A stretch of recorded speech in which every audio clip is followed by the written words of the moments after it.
O silêncio no Museu de Antropologia e Fenômenos Celestes era tão denso que parecia viver. Não era o silêncio de um lugar vazio, mas o silêncio de um lugar que havia sido contaminado, como se o ar tivesse sido engolido por algo maior.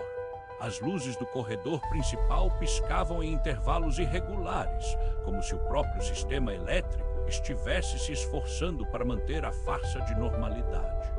A meia-noite havia passado havia quase uma hora, e ainda assim as portas do museu permaneciam fechadas.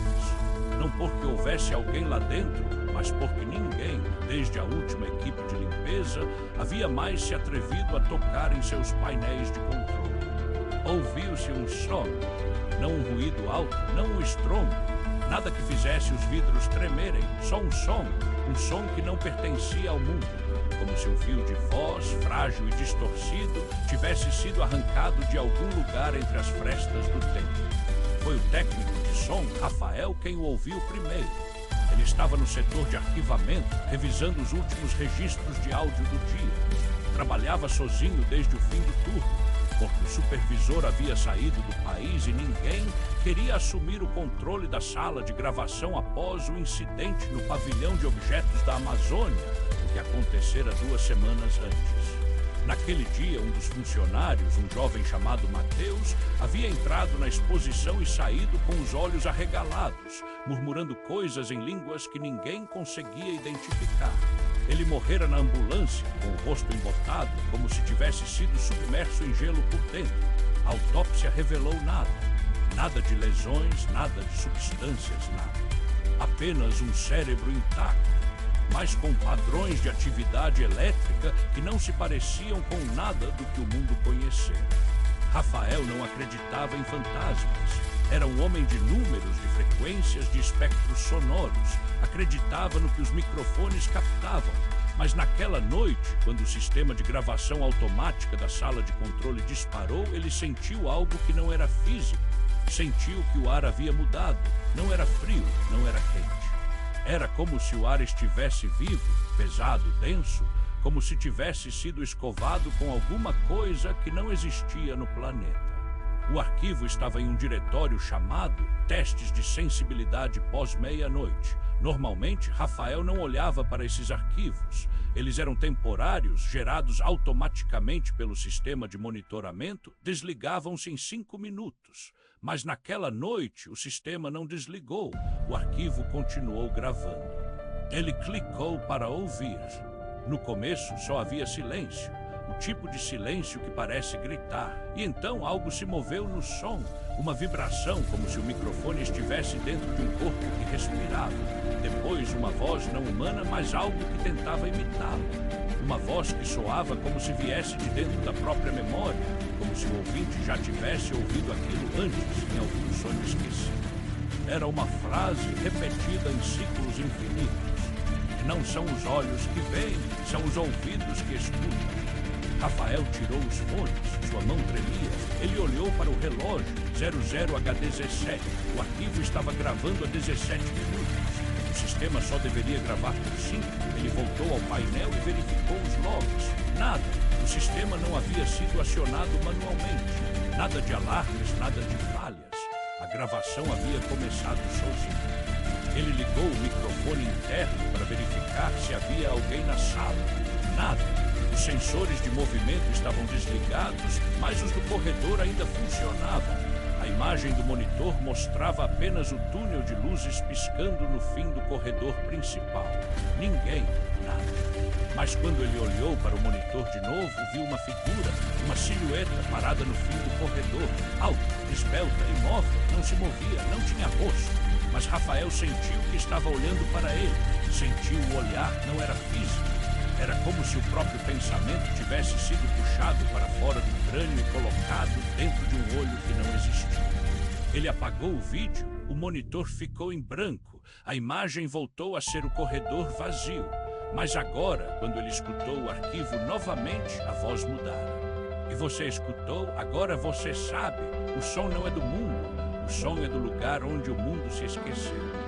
Rafael correu para o painel de emergência, queria desligar tudo, mas o botão de desligar estava quebrado, o sistema não respondia.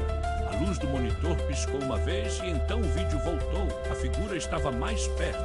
Agora estava parada na frente da porta da sala de controle, ainda sem rosto. Mas Rafael sentiu o cheiro. Um cheiro de metal quente, de pele queimada, de algo que não era humano, mas que havia sido feito com material humano. Um cheiro que o fazia lembrar da primeira vez que ouviu um grito de uma criança que se afogou, um grito que não era de dor, mas de reconhecimento. Ele ligou o gravador de bolso, começou a falar com voz trêmula. Gravando Rafael Santos, técnico de som, estou na sala de controle. O arquivo foi gerado automaticamente. Não houve entrada. O sistema não foi acionado.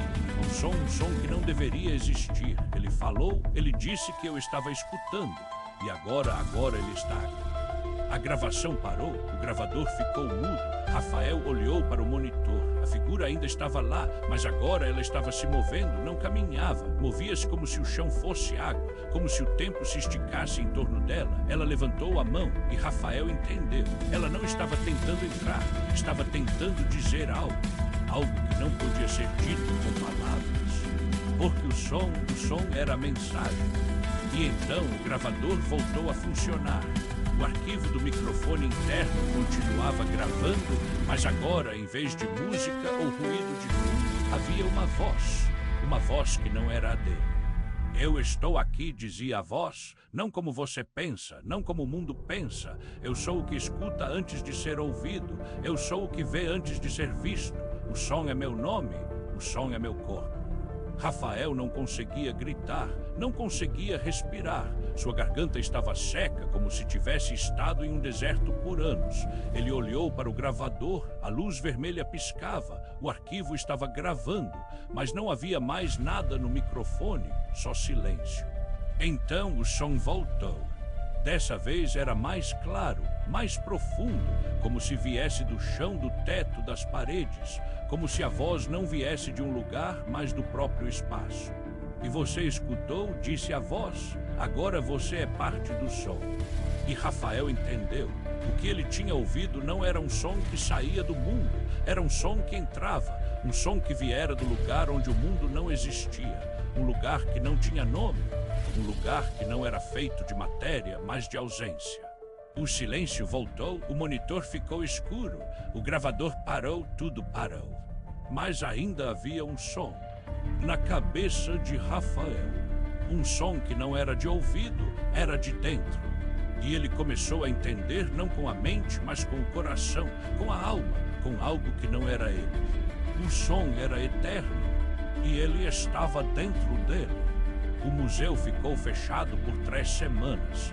A diretoria alegou segurança, problemas elétricos, falta de pessoal, mas o que ninguém dizia, nem mesmo nos boletins internos, era que o arquivo de áudio foi copiado e que em um pendrive escondido na gaveta do diretor havia uma gravação que não tinha nome, só um número, 1703. Quem o ouviu depois disso começou a escutar coisas. A primeira foi uma mulher no metrô. Ela ouviu uma voz sussurrando dentro do ouvido. Disse que era só o vento, mas quando olhou para o espelho do trem, viu que sua boca não se movia. O sussurro vinha de dentro dela. O segundo foi um jornalista. Ele estava gravando uma matéria sobre o museu e, ao ouvir o arquivo, sua câmera começou a gravar sozinha. A imagem mostrava uma figura parada no fundo do corredor. Mas ele não estava no corredor, estava no estúdio. E a figura estava olhando diretamente para a câmera. O terceiro foi uma criança.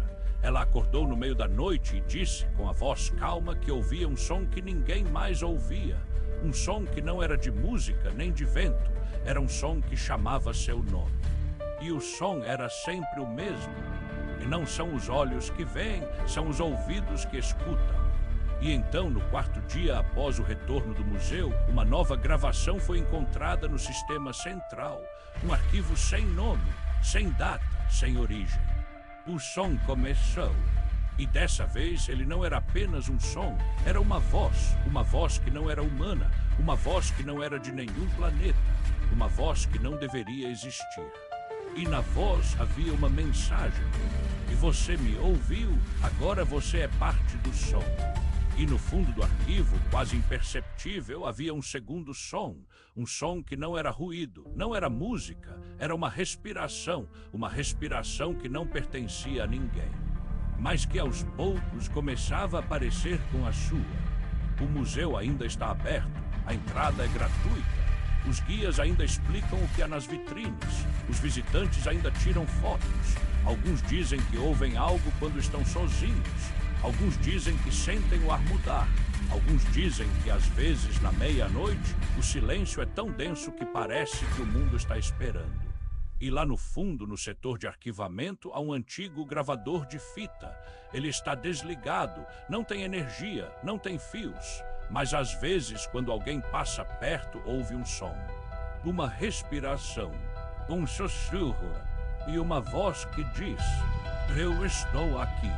E o pior de tudo é que quando você escuta, você não sabe se foi você quem escutou ou se foi o som que escolheu você. E o mais terrível, o som está sempre esperando, porque o que você ouve nunca foi feito para ser ouvido. É feito para ser lembrado. E quando você se lembra, o som volta. E ele está em você, desde o início, desde o silêncio, desde antes de você existir. O som não é do mundo. O som é o mundo.